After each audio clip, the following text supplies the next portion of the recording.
masuala ya shirikisho kwa kila inahusika pia. Wewe kwa nini unaita mtu mwingine wakati unahusika? Ni sahihi mkuu au sio? Lakini kwa swala la kimamlaka, Mamlaka kivipi? Wewe una mamlaka.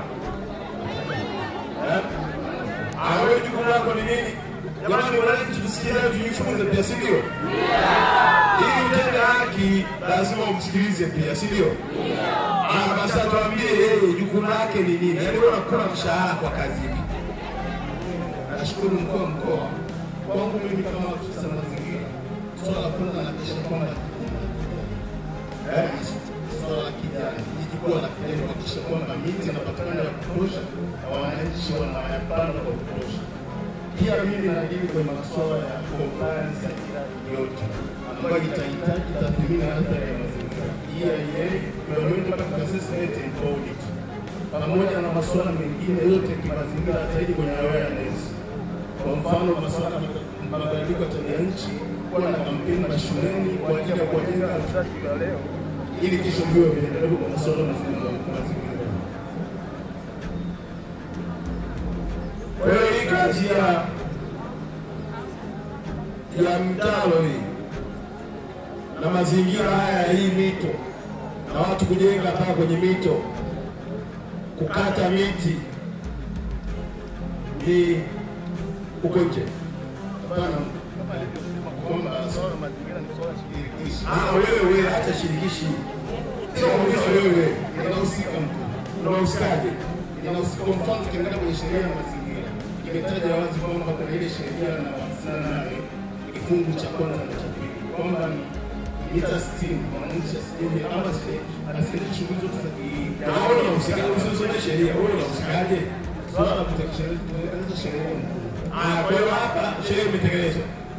Kwa hapa mkuu tuna changamoto ya kwa hapa sheria imetekelezwa. Ukiangalia kwa mkuu eneo maeneo mengi ya Arusha hayajapangwa. Asilimia karibu 80 ya jiji la Arusha halijapangwa na watu wamejenga. Sasa wewe unahusika kwenye mpango huu.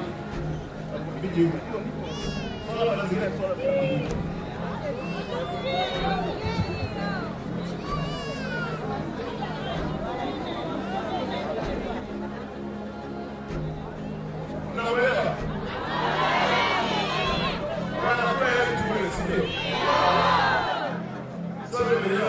wewe unahusikaje?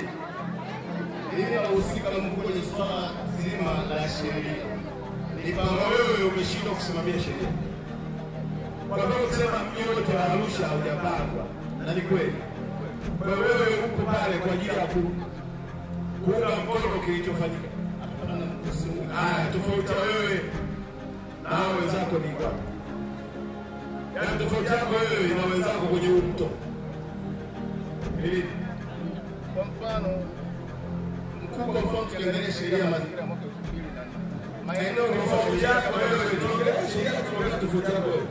Sheria ni jamani kwa asili moja, sivyo? Tofauti si watu tofauti pale. Wanamaliza sheria. Kwa mfano tulikuwa na mtu anayekuhamisha utaratibu wa manunuzi ili tusipate kandarasi atawezesha kujenga mifuko. Tumeweka mtu mwingine ambao najua ametoka. Na nimetoa mimi. Wao uga kama ni chuki atanichukia ili wananchi wa jiji la Arusha wapate maendeleo. Ametoka. Tumeleta mtu mwingine au tumebadilisha sheria? tumeleta mtu mwingine. Hata leo mtu mwingine tena zinatangaza anapiga tangazo hivi. Kwa hiyo umeshindwa kuadhibiwa. Kwa hiyo nimekuuliza eti nimesema sina muulizo umeshindwa kuwajibika, jibu ni ndio au hapana. Sasa kwa nini mtoto wako hapa ndani ya usa wewe wacha kutafutana lakini kwa hiyo tunataka wewe hapa sasa tunakuuliza usa